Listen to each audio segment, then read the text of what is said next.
Hello friends, I am Dheeraj and learn with Dheeraj में आपका स्वागत है। जैसा कि आप जानते हो कि हम अपनी Instagram page love learn with Dheeraj के अंदर एक क्वेश्चन डालते हैं और उस क्वेश्चन का वीडियो सॉल्यूशन हम प्रोवाइड करते हैं। तो आज का हमारा क्वेश्चन था फ्रेजल वर्ब के ऊपर। तो क्वेश्चन क्या है, the meeting broke dash early. तो सबसे पहले हम क्या करते हैं, हम इसका सेंटेंस को ब्रेक करते हैं पार्ट्स ऑफ स्पीच में। तो द हमारा आर्टिकल होता है, मीटिंग हमारा एक क्या जीरेंड की तरह काम कर रहा है और यहाँ सब्जेक्ट है। जब भी हम वर्ब की बेस फॉर्म प्लस आईएनजी को जीरेंड की तरह काम में लेंगे तो वो हमारे एक नाउन की तरह काम करता है और वो हमारा एक सब्जेक्ट बनने का काम कर सकता है। तो the meeting break broke broken ये हमारी वर्ब होगी, main verb. Dash early, early होता है एडवर्ब जो कि एक ब्रो को एडजेक्टिफाई कर रहा है, तो इसलिए ये एक एडवर्ब हो गया। यानी एडवर्ब का क्या काम करते हैं, वर्ब एडवर्ब या फिर एडजेक्टिव को और उसकी एडजेक्टिव उसकी विशेषता बताते हैं, तो वो हो जाते हैं एडवर्ब। तो अब हमने देखा कि हमारा एक फ्रेजल वर्ब के ऊपर क्वेश्चन है। द मीटिंग, हमारे पास मीटिंग भी है, ब्रोक है, अर्ली है। और जैसा कि हमने देखा कि जब भी यहाँ सब्जेक्ट होता है वो किसी काम का डूअर होता है, तो क्या मीटिंग यहाँ डूअर है क्या, ब्रोक का तोड़ने का डूअर है क्या? आप कहोगे नहीं, मीटिंग किसी को तोड़ नहीं सकती। तो हमने जाना कि ब्रेक एक हैपनिंग वर्ब की तरह काम कर रही है, एक एर्गेटिव वर्ब है। हैपनिंग वो वर्ब होती है, जैसे वो होती है उसको कोई करता नहीं है। जैसे the sun rises in the sky, तो सन वहाँ पे उगता है, मतलब अपने आप होता है, उसको सन उगाता नहीं है। The glass slip from my hands, glass गिर के टूट गया। अब वो स्लिप हुआ मेरे हाथ से, तो किसी ने उसको गिराया नहीं, वो गिर गया।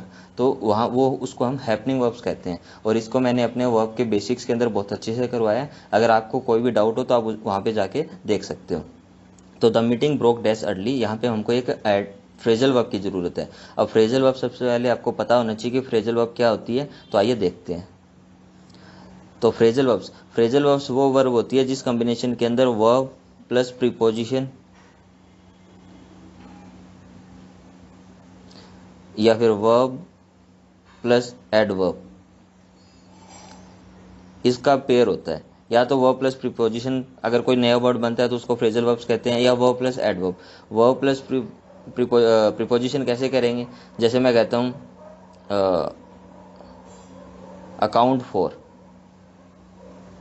अकाउंट फॉर, इसका मतलब क्या होता है, रिस्पॉन्सिबल होना किस चीज़ के लिए। अकाउंट वर्ब होता है, फॉर प्रीपोजिशन होता है, तो ये बन गया फ्रेजल वर्ब जो कि एक वर्ब और प्रीपोजिशन से बना है। अगर वर्ब और एडवर्ब से देखूं मैं, तो वर्ब मेरी होगी, जैसे इसके अंदर मैं ब्रेक आउट या ब्रेक अप,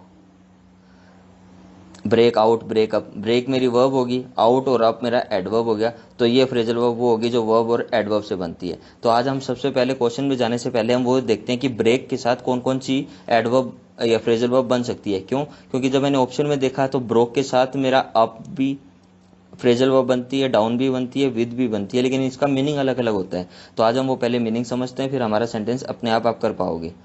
तो हमारी ये ब्रेक के साथ इतनी ये फ्रेजल वर्ब बनती है। सबसे पहले ब्रेक डाउन, ब्रेक डाउन का मतलब होता है किसी चीज़ का खराब हो जाना। ब्रेक डाउन का मतलब होता है किसी चीज़ का खराब हो जाना। अगर ब्रेक डाउन कोई मशीनरी का है, अगर ब्रेक डाउन किसी मशीनरी का है तब तो वो हो जाएगी खराब। जैसे मेरी कार है, the car broke down in the Midway, यानी जो मेरी मशीन है, जो कार है मेरी, बीच के अंदर खराब हो गई। अगर कोई मैन है या ह्यूमन बींग है तो उस केस में ब्रोक डाउन का मतलब होता है वो रोने लग गया या टूट गया, कि मैं मेरे साथ कुछ ऐसा हुआ कि मैं वो ब्रोक डाउन हो गया। अगर मैन या ह्यूमन के साथ होता है तो वो टूट गया, यानी वो रोने लग गया। तो उसके अंदर होता है he broke down into tears, he broke down into tears, यानी वो रोने लग गया।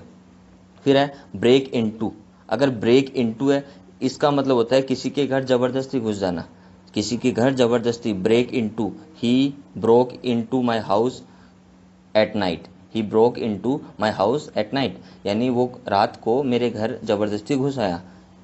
और ब्रेक आउट, ब्रेक आउट का मतलब होता है किसी डिजीज का सडन स्प्रेड होना।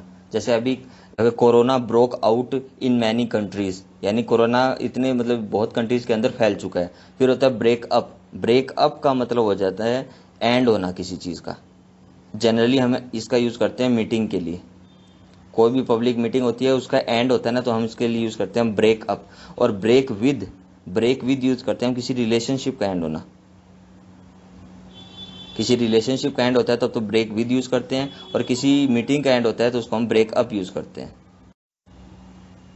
तो यहाँ पे हमको क्या चाहिए, the meeting broke dash early. Up का मतलब हो जाता है किसी चीज़ का एंड हो जाना। डाउन का मतलब, ब्रोक डाउन का मतलब क्या होता है, कोई स्प्रेड होना किसी डिजीज़ का।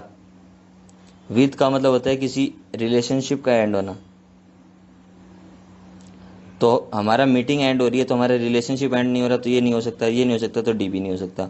डाउन का मतलब होता है स्प्रेड, तो क्या मीटिंग स्प्रेड हुई क्या? नहीं, मीटिंग एंड हो गई, तो इसलिए ब्रोक अप हमारा ये ऑप्शन बिल्कुल सही होगा। तो आज के लिए इतना ही। Keep learning. अगर आपने हमारे यूट्यूब चैनल को सब्सक्राइब नहीं किया तो आप सब्सक्राइब कीजिए, और अगर आपको इंग्लिश ग्रामर से रिलेटेड या मैथ से रिलेटेड कोई भी डाउट्स है तो आप हमको कमेंट कीजिए, हम उसका रिप्लाई करेंगे। Thank you.